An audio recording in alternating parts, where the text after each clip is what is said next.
पिछले कुछ दिनों से आप सभी को पता है कि पूज्य गुरुदेव भगवान की काल प्रेरित सतलोक आश्रम मैनेजमेंट हरियाणा वालों के द्वारा जो गुरु को मानुष मानते हैं और अपने ही राजनीतिक प्रयासों के चलते उनको बाहर निकालने का सपना देख रहे थे, परमेश्वर ने उनके उन राजनीतिक उन प्रयत्नों पर पानी फेर दिया। कुछ दिन पहले इन्होंने हिसार कोर्ट में याचिका लगाई थी बेल के लिए, जमानत के लिए। तो पूज्य गुरुदेव भगवान ने जज को प्रेरणा करते हुए और आज 25/9/2025 को वो जमानत याचिका रद्द करवा दी। ये कोई सामान्य घटना नहीं है भाई और बहनों, क्योंकि इन लोगों ने राजनीतिक प्रयास करके,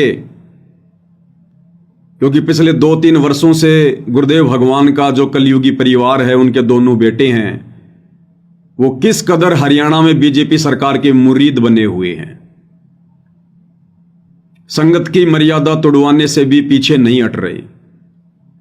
मुख्यमंत्री की रैली में या प्रधानमंत्री की रैली में तुरंत हरियाणा रोडवेज की बसें बुलाकर आश्रमों में और संगत को बैठा देते हैं भीड़ के रूप में।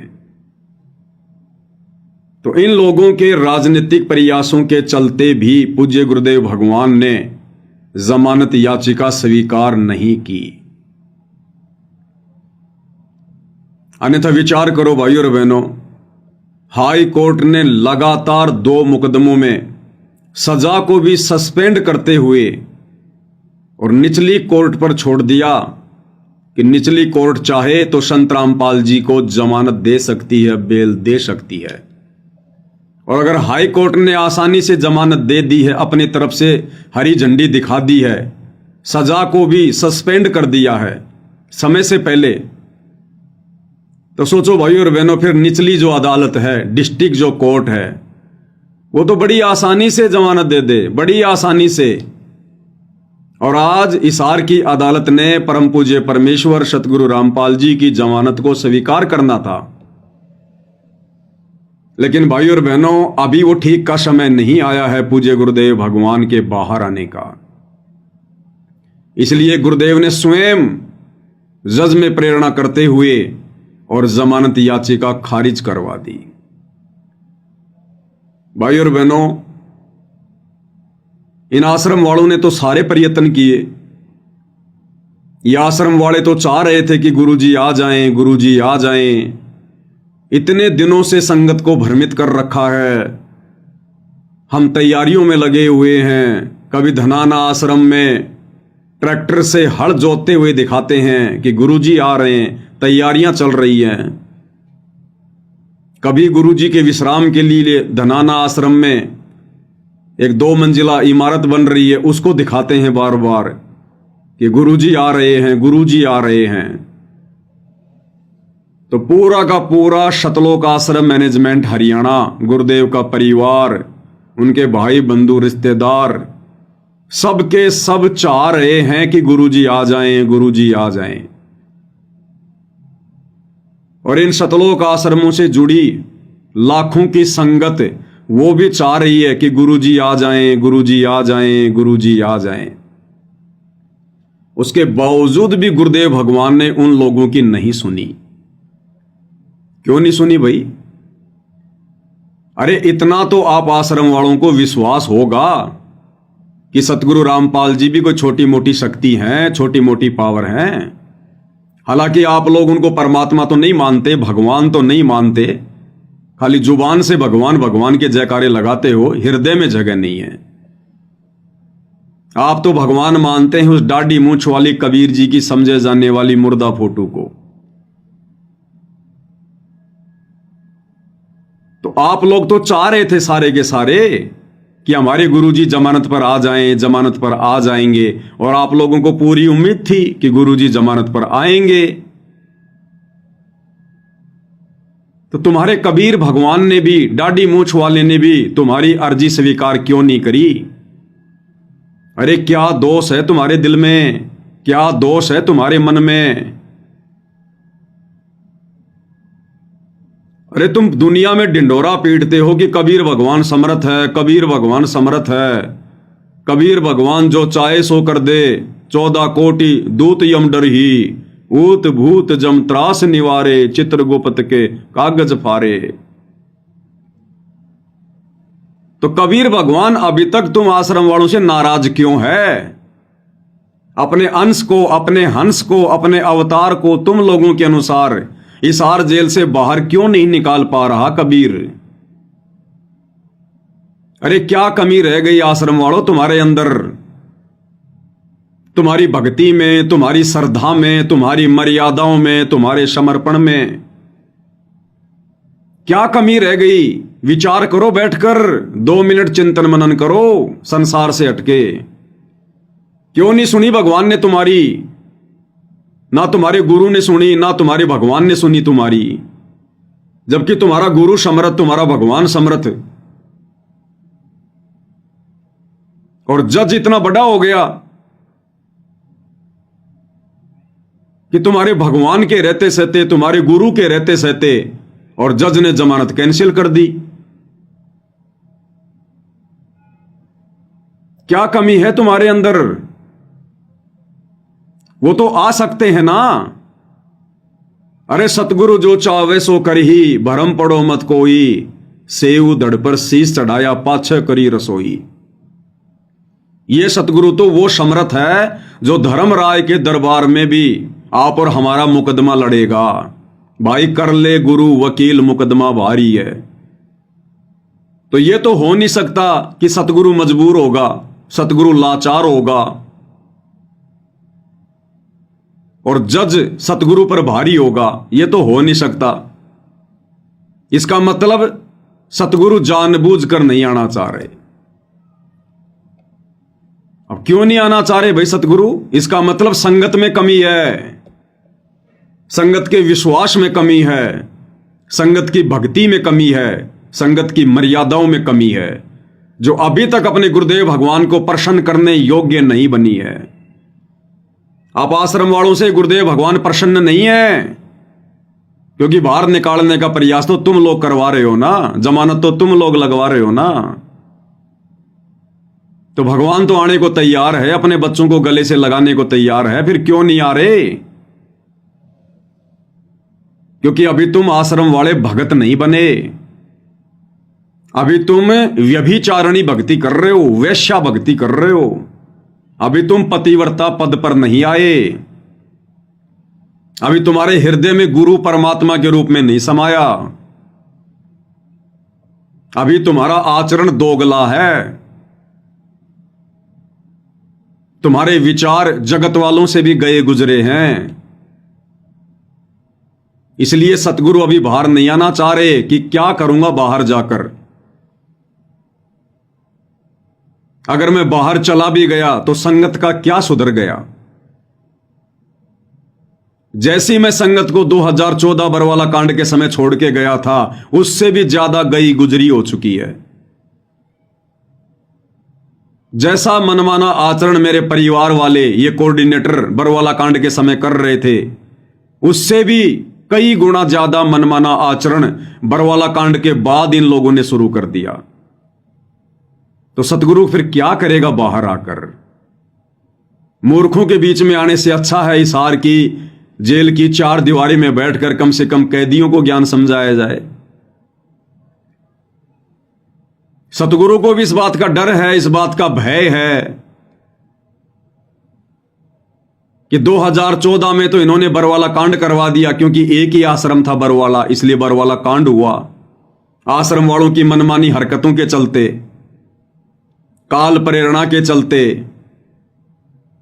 और गुरु को पता है अब तो इन मंद बुद्धियों ने मेरे नाम से 11 आश्रम खोल दिए, 11 आश्रम। और यदि इन लोगों की इन्हीं मूर्खता के बीच में अगर मैं जमानत पर बाहर आ गया, तो अब तो किसी दिन तो धनाना कांड होगा, किसी दिन धनुषा कांड होगा, किसी दिन सोजत कांड होगा, किसी दिन शामली कांड होगा, किसी दिन खमाणों कांड होगा, किसी दिन मुंडका कांड होगा। अभी तक तो एक ही कांड हुआ था और अब ना जाने कितने कांड और करवाएंगे ये गुरु को मानुष मानकर, अपना वही घटिया रवैया अपनाकर। तो सतगुरु ने निर्णय लिया कि अभी बाहर नहीं जाएंगे। अन्यथा सतगुरु तो समर्थ है। अरे आप आश्रम वालों के अनुसार सन 2018 में सतगुरु रामपाल जी ने जानबूझकर अपनी सजा करवाई, जानबूझकर।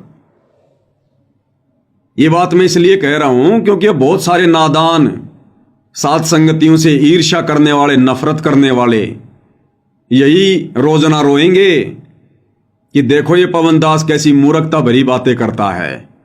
कह रहा है कि गुरुजी ने खुद अपनी जमानत कैंसिल करवाई है। हां भाई, खुद ही करवाई है। तुम लोगों के अनुसार ही बात कर रहा हूं मैं। जब 2018 में गुरुदेव भगवान को कोर्ट के द्वारा सजा सुनाई जानी थी तो उस समय आप ही सतलोक आश्रम वालों ने सजा के दूसरे ही दिन, उस सजा के दूसरे ही दिन ये पीला पर्चा निकाला था। तुम लोग तो पीला पर्चा डाल के भूल जाते हो, लेकिन ये पवन दास तुम्हारे सारे रिकॉर्ड रखता है, सारे रिकॉर्ड टोटली। तो ये पीला पर्चा जो तुम सतलोक आश्रम वालों ने 16/10/2018 को निकाला था, जिस दिन गुरुदेव को सजा हुई थी उसके दूसरे दिन, और क्या लिखा था तुम लोगों ने? सत साहिब जय बंदी छोड़ की सतगुरुदेव जी की जय, तारीख 16/10/2018। जैसा कि संत रामपाल जी महाराज जी ने बार बार सत्संग के माध्यम से बताया है कि इस पृथ्वी पर स्वर्ग बनाना है, लेकिन आज की स्थिति को देखते हुए अभी बहुत कुछ सिस्टम ठीक करना है। इस सिस्टम को ठीक करने के लिए गुरुदेव जी को बहुत सी परिस्थितियों से गुजरना होता है। न्यायपालिका को ठीक करना है, इसके लिए भी गुरुदेव जी ही निपट सकते हैं, क्योंकि गरीब जनता को आज न्याय नहीं मिल पाता तो किसी भी भगत ने घबराना नहीं है। आज गुरुदेव जी कोर्ट में आए थे तो वकीलों को गुरुजी ने बोला कि चिंता मत करो, सब कुछ बहुत जल्दी ठीक हो जाएगा। सब भगत मिलकर सेवा करें और सब भगत बढ़ चढ़ कर सेवा करें। किसी ने किसी भगत को दोष नहीं देना है। गुरुदेव जी ने कहा है, शकल खेल हमारे किए, हमसे मिले सो निश्चय जिए।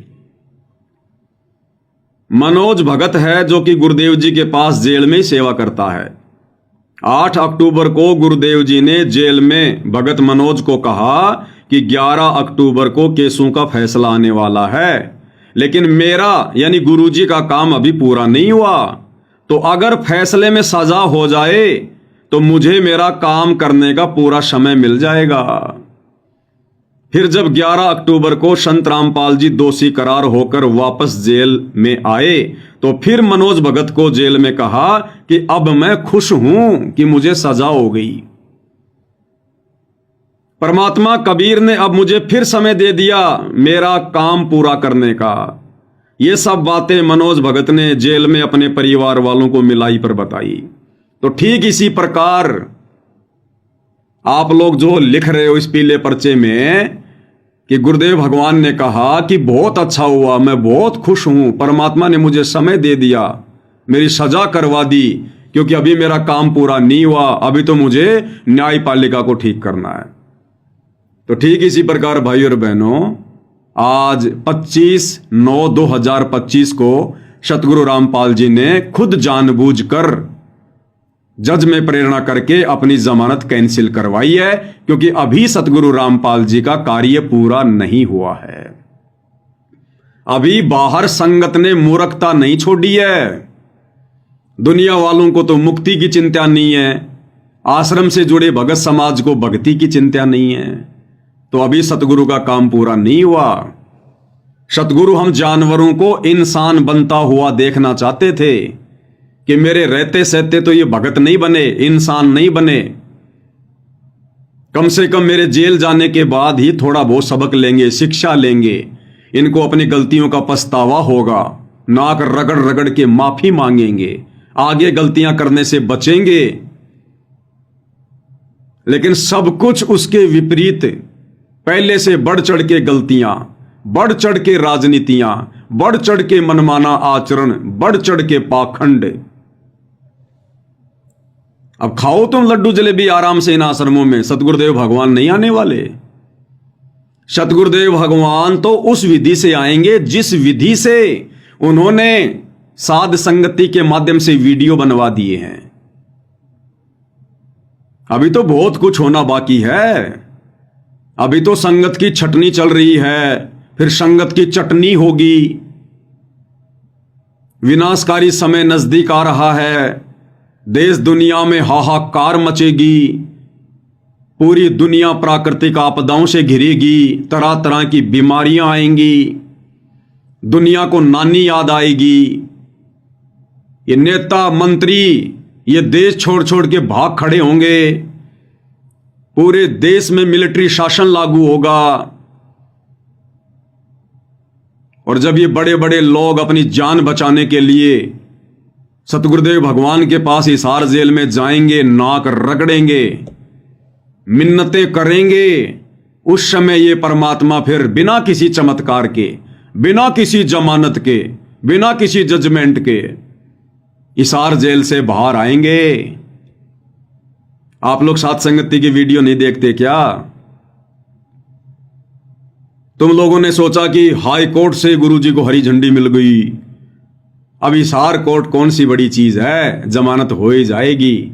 और दास ने उसी समय 2 वीडियो बना दिए थे कि अभी गुरुजी नहीं आएंगे।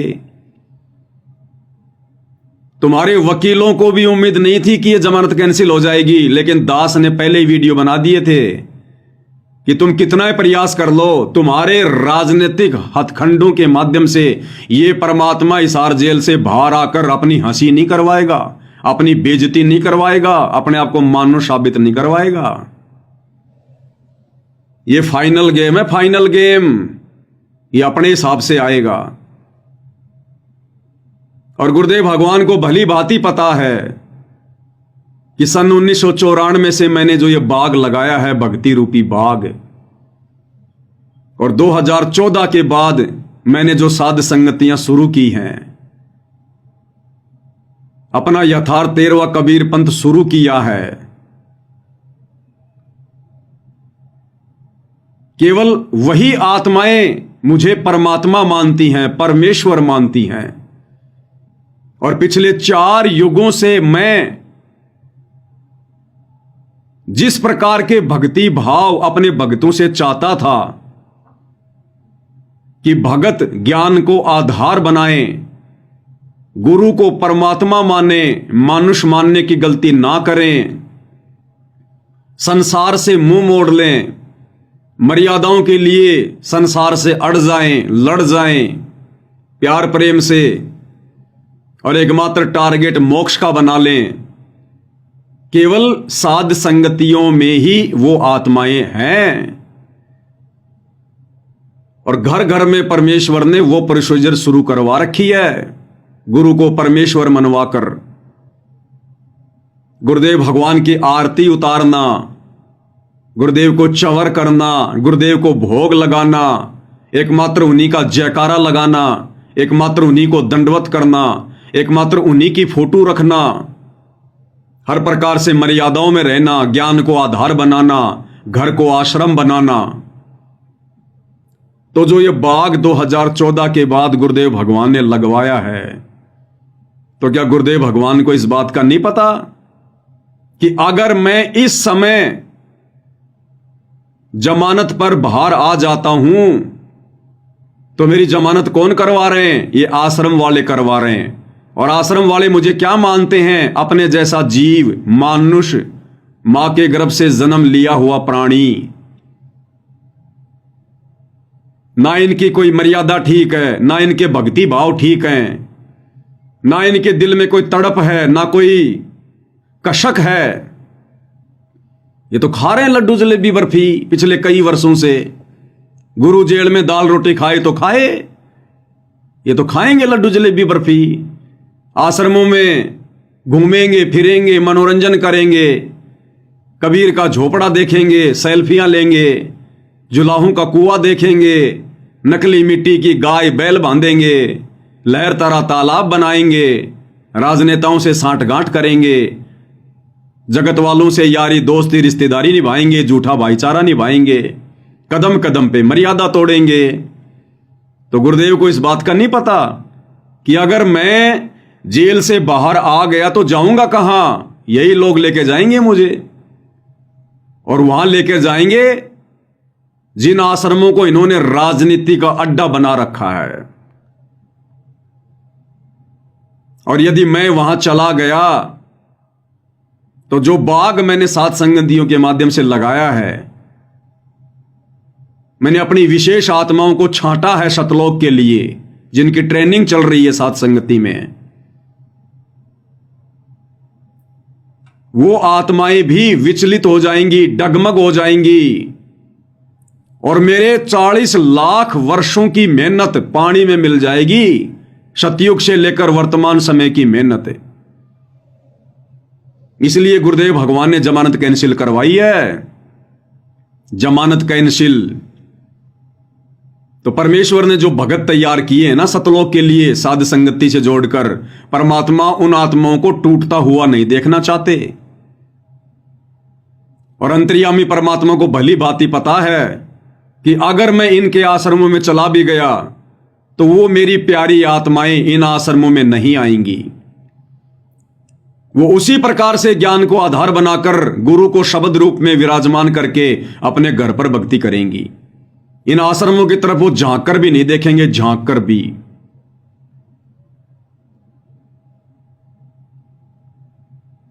इसलिए परमपिता परमेश्वर ने अपनी जमानत कैंसिल करवाई है। और गुरुदेव को पता है यदि मैं इन आश्रमों में आ गया तो इन लोगों का सुधर क्या गया। इनकी तो वही घटिया आदतें, मनमाना आचरण, गुरु को मानुष मानना। तो मैंने जो चंद भगत छांटे हैं सात संगतियों के माध्यम से, फिर उनमें और आश्रम वालों में, अगर वो सात संगत वाले आश्रमों में आ गए तो उनमें और इन काल प्रेरित आश्रम वाले भक्तों में भला क्या अंतर रह जाएगा। क्योंकि साध संगत वाले अगर आश्रमों में जाएंगे तो आश्रमों के अनुसार ही भक्ति करनी पड़ेगी, फिर से गुरु को मानुष मानना पड़ेगा, फिर से आपने ऑडियो वीडियो से आरतियां करनी पड़ेंगी, इन्हीं की तरह दंडोत करना पड़ेगा। ना गुरु की आरती कर पाओगे, ना गुरु पे चवर कर पाओगे। उस कागज के टुकड़े को कबीर मान के जून के महीने में उसका प्रगट दिवस मनाना पड़ेगा। तो भाई परमात्मा सामान्य जीवों की तरह गलतियां नहीं करता है। बड़ी मुश्किल से परमात्मा ने अपना ये सात संगति रूपी बाग लगाया है, अपनी विशेष दृढ़ आत्माओं को छांट कर अलग किया है।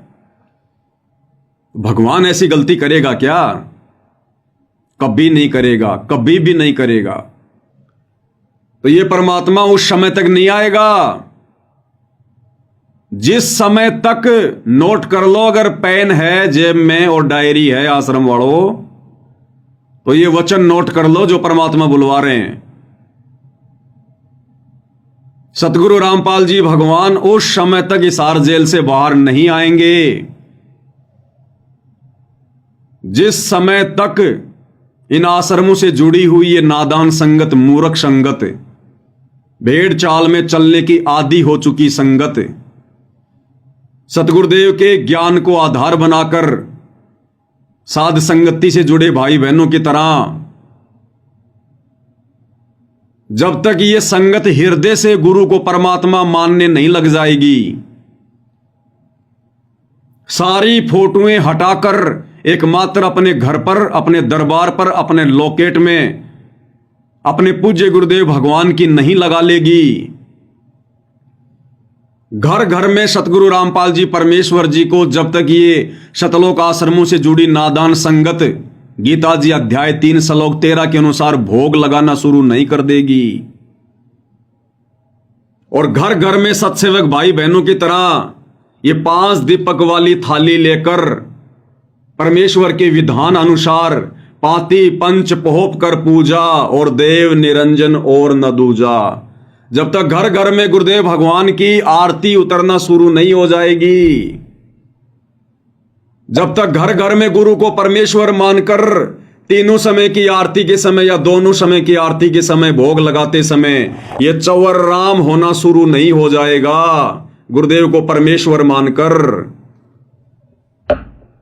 और जब तक ये नादान संगत जो इन सतलोक आश्रमों से जुड़ी हुई है और इन सतलोक आश्रम के कोऑर्डिनेटरों ने, आश्रम संचालकों ने, गुरुदेव के परिवार वालों ने काल प्रेरणा से जो संगत की मर्यादाएं तुड़वाई हैं, संगत की भक्ति बर्बाद करवाई है, जब तक ये नादान संगत ज्ञान को आधार बनाकर इन लोगों का बहिष्कार करना शुरू नहीं कर देगी, अपने अपने कोऑर्डिनेटरों से, नामदान संचालकों से सवाल जवाब करना शुरू नहीं कर देगी, तब तक भाई और बहनों परमेश्वर दया नहीं करेंगे, नहीं करेंगे। और यह संगत यदि ऐसा नहीं करेगी तो फिर परमेश्वर अपनी विधि से आएंगे और नादान संगत की चटनी होगी, चटनी। युग परिवर्तन के समय में चटनी।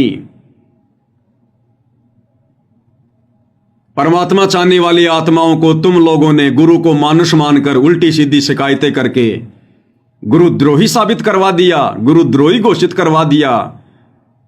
क्या बीती होगी उस अंतर्यामी परमात्मा के दिल पर जब उन्होंने अपनी विशेष प्यारी आत्माओं को गुरुद्रोही कहा होगा। तुम लोगों की मूर्खता को देखकर अपने दिल पर, अपने कलेजे पर परमात्मा ने पत्थर रखकर अपने बच्चों को गुरुद्रोही कहा है। क्या उस परमात्मा को नहीं पता? भगवान बदल नहीं गया, भगवान वही है जो 650 साल पहले था। वही कबीर भगवान है वर्तमान में धरती पर, परम पूज्य सतगुरु रामपाल जी के रूप में।